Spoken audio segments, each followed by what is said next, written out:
vipi wanachuoni wanachukulia hukumu ya kuingia kwenye mabunge kama haya?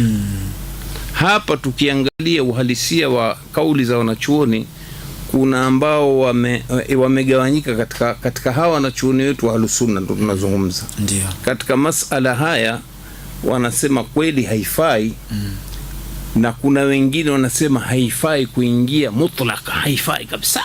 Subhanallah. Kiingia wewe utakwenda kufanya ushirikina huko. Subhanallah.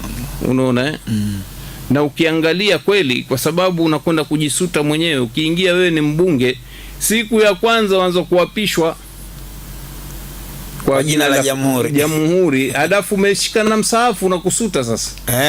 Kwamba mimi nitatii mamlaka yote yaliyokuwepo hapa. Yaani huku unasema na sheria za nchi. Unasema kile ambacho kiko kinyume na ule msaafu. Kinyume. Sasa kuna namna ya unafiki unaujenga hapa. Kile unachokiamini wewe sicho hicho unacho. Ndio watu wakasema hii itakuwa ni adhabu kali, haifai. Kuna wengine wamesema kutokana na uhalisia kwamba ndio tumefaradhishiwa katika nchi zetu hizi mambo ya demokrasi, kwa sababu hata ukiangalia katiba nyingi za ulimwengu isipokuwa zile za kifalme zataja kabisa, unaona nchi hii itaendeshwa kwa misingi ya demokrasi kabisa. Halafu pia katika kupiga vita dini, nchi inaambiwa hii ni ya sekula, kwamba haitambui kabisa swala la dini kama Tanzania. Halafu jingine katika kudhibiti, sasa ndio tutashangaa hii demokrasi gani? Kwamba huruhusi katika demokrasi ambao kuwe na vyama vingi vya kisiasa, uwe una uhuru. Lakini wameweka kipengele, nimesahau kinukuu kwenye katiba, kwamba hutoruhusiwa kuanzisha chama chenye mrengo wa kidini. Wakati inaruhusiwa vyama vyaruhusiwa. Na hao waliotuletea hili, huko kwao vipo vyama vya dini. Mfano Ujerumani. Ujerumani kuna chama kinaitwa Christian Party, ambao wana uhusiano mkubwa na Chadema. Ndio utakuta viongozi wa Chadema mara kwa mara wenda. Sasa hao walioiasisi hii sera ya demokrasi, mbona huku kwetu watufunga? Huku haipo, lakini kule ipo. Unaona? Ndio. Kwa hiyo sasa kwa misingi hii ndio wale wanachuoni wa mwanzo wamesema haifai kabisa. Sasa wengine wanasema wametumia kaida ya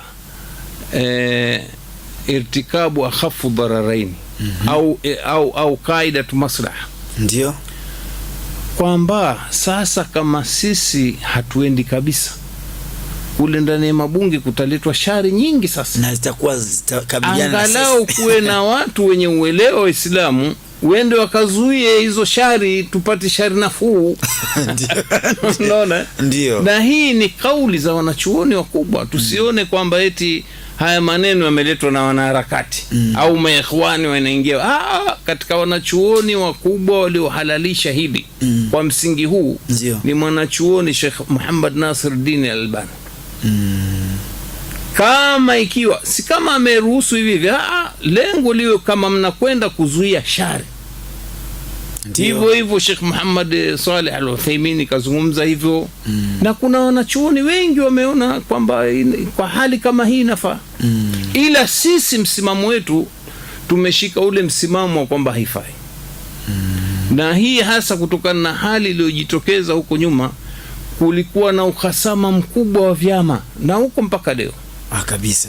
Lakini kipindi kile ilipokuwa chama cha Kafu kikanasibishwa na Waislamu, ikawa vita vikubwa sana. Sasa ndani ya safu yetu kawa kuna watu wanajinasibisha na Kafu, wengine wajini, ukaanza zile chokochoko na fitna zikaingia. Tukaona maslahi yetu sisi tuwe kama askari polisi waruhusi kuingia kwenye siasa au wale watendaji wakubwa wa nchi hawaruhusi kwenye kuingia. Kwa hiyo hii ikawa ndio sera yetu mpaka na katiba yetu. Unaona, tumejishughulisha totally na kuelimisha. Tumegundua kwamba elimu ndio ambayo itaweza kuondoa matatizo yote. Kwa hiyo Muislamu hakatazwi kuja kwenye msimamo huu wa pili. Sisi twasema ni ijtihadi ya wanachuoni tofauti na hawa vijana wakileo wanajiita masalafi kwamba mtu akichukua moja ya rai ya hii masala ya ijtihadi, kwa mfano akasema mimi wacha nimfuate Sheikh Albani jua hili niingie mniwe mbunge, wao ukiingia ukupa red card. Sisi twasema hatumkufurishi huyu mtu mpaka moyo wake uhalalishe yale aliyoyafanya. Kwamba mimi ninakwenda kuingia bunge ni kwa sababu hizi sheria tutakazotunga bungeni ni bora kuliko sheria zilizomo ndani ya Qur'an. Huyo amekufuru, kafiri. Huyo kafiri. Lakini wendo wasema mimi nakwenda kutafuta dhara nafuu. Unaona? Tukwambia wewe bado Muislamu. Labda tukupe majina tu kwamba wewe mnafiki, utakuwaje wewe hivi nini, mnafiki wa matendo, sio mnafiki wa imani. Kama wanasiasa. Kwa hiyo sisi ndio maana utakuta kuna baadhi ya wanasuna wenzetu wamejiingiza kwenye mabalaa haya. Lakini sisi hatujawapa red card. Kwamba hamu. Unaona, tunayakemea, tunajaribu kuwaambia, lakini mtu akisema mimi nimechukua msimamo wa Sheikh Albani, unaona, basi ni jitihada hiyo ndio. Kwa hiyo asiseme huyu ndugu yetu muulizaji kwamba eti mimi tufanyeje sasa tuingie. Msiingie kwa msimamo wetu. Kwa nini? Nyinyi kweli mnao uwezo wa elimu ya dini ya kwenda kupambana na nini? Bali mimi nakumbuka kuna marehemu Sheikh Mikdadi amaliza Madina, ndio aliingia na siasa hiyo kwamba mimi nakwenda kusaidia Waislamu. Sijakapotezwa huko. Nikueleze kisa kilichotokea bungeni. Ndio. Wakati umeingia ugonjwa wa ukimwi. Unaona? Ndio. Kawa dunia yote imeingia balaa. Yeye akasimama bungeni. Wanamjua shekhe huyo. Ndio. Kwa nini sisi Tanzania tusiende tukachukua mfano wa baadhi ya nchi ambazo hazina ukimwi? Kwa sababu shekhe watu washamjua. Safi kabisa. Aelekea wapi bwana? Alipokwenda kutaja Saudi Arabia alizomewa. Inna lillahi. Yani bunge zima. Subhanallah. Katumikia bunge miaka 5 katoka, sawa, wallahi huwezi kupata chochote, utajidanganya.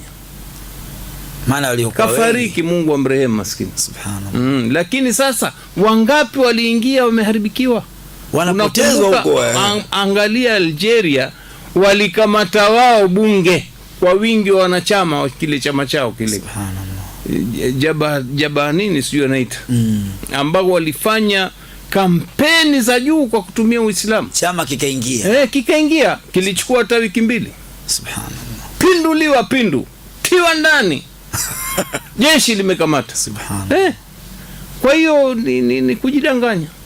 Unaona? Kwa maana kwa nguvu zetu wameingia baadhi ya nchi, kwa mfano kama Kuwait pia kuna jumuiya, kuna chama cha Waislamu na nini, lakini athari zao ndogo sana. Ukishaingia kwenye mtego, kwenye uwanja wa mbano ambapo misingi yake tayari imeshakuwa dhaifu au mibaya, mibovu, ni huwezi kubadilisha. Ngumu sana. Tuombe Mola tuongoze katika njia iliyonyooka. Tupate sulhu za kweli na amani, ndio kitu kikubwa sasa. Naona sasa demokrasi, tuliambiwa eti Kenya wameshapata demokrasi na katiba mpya, lakini vurugu zilizotokea na vifo kulinganisha na nchi yetu inatuhumiwa kwamba haina demokrasi. Si hapa ndio mahali pa kukimbilia watu wote shaka kabisa. Tuna Warundi, tuna Warwanda wamekimbia vita, tuna Wakongo wamekimbia vita. Kila nchi ikipata matatizo inakuja hapa. Haya, sasa kama hii ndio ubovu wa demokrasi, ndio vizuri basi. Bora kheri. Sasa demokrasi hii ndio kwa Kenya kwamba mtu asema anavyotaka, hata matusi pia ni demokrasi. Huo mtihani sasa. Juzi wamemtukana mama yetu maskini. Kabisa. Watumia ile nini sijui ile intelligence nini, wanatengeneza sana. Wanatengeneza picha, naonekana ni mtu kweli sura yake, lakini huku wanamtia mara sura ya mnyama, mara sijui mwanamke mjamzito, mara matusi ya udhalili kabisa. Kwa Kenya na sheria za nchi yao ni jambo la sasa. Wanafanya mpaka kwa viongozi wao. Sasa kweli tutaendesha nchi katika hali namna hii? Hapana. Sikupenda kuingia sana huko kwenye mambo ya siasa, ilikuwa ni kumpa tu bwana kwamba kunielewa sawa sawa. Nafikiri sasa atakuwa amenielewa na